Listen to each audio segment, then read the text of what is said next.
Tout d'abord, merci pour votre invitation. J'ai toujours su qu'un jour, je ferais un travail extraordinaire. J'ai découvert le Feng Shui en 2013. Pour moi, ça a été véritablement une révélation, une évidence. Donc, un maître en Feng Shui a été formé par un maître.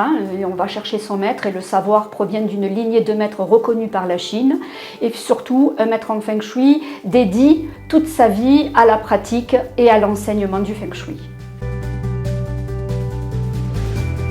Alors, le Feng Shui est né en Chine il y a plus de 3000 ans. Elle a été reconnue comme science de l'environnement. Il est issu de la cosmologie taoïste, c'est-à-dire une façon de décrypter le fonctionnement de l'univers. Le Feng Shui nous dit que là où nous vivons aura des répercussions sur comment nous vivons.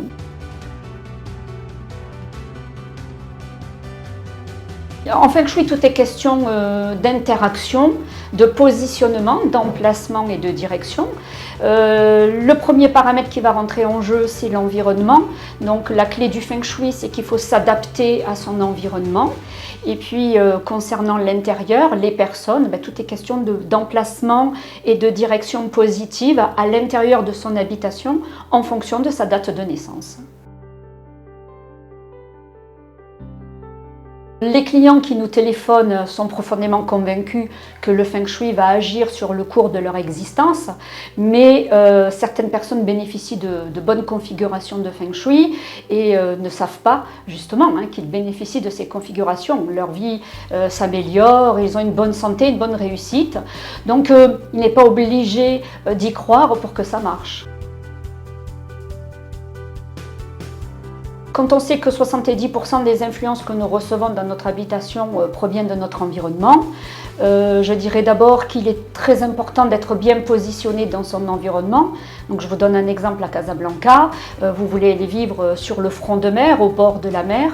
Mais il va falloir faire le choix de trouver un immeuble qui est bien positionné dans l'environnement, à savoir que la porte d'entrée doit faire face à la mer, par exemple. Dans nos habitations, il faut éviter par exemple de dormir dans le flux d'une porte, d'avoir la tête, dormir dans le flux de la porte d'entrée de la chambre.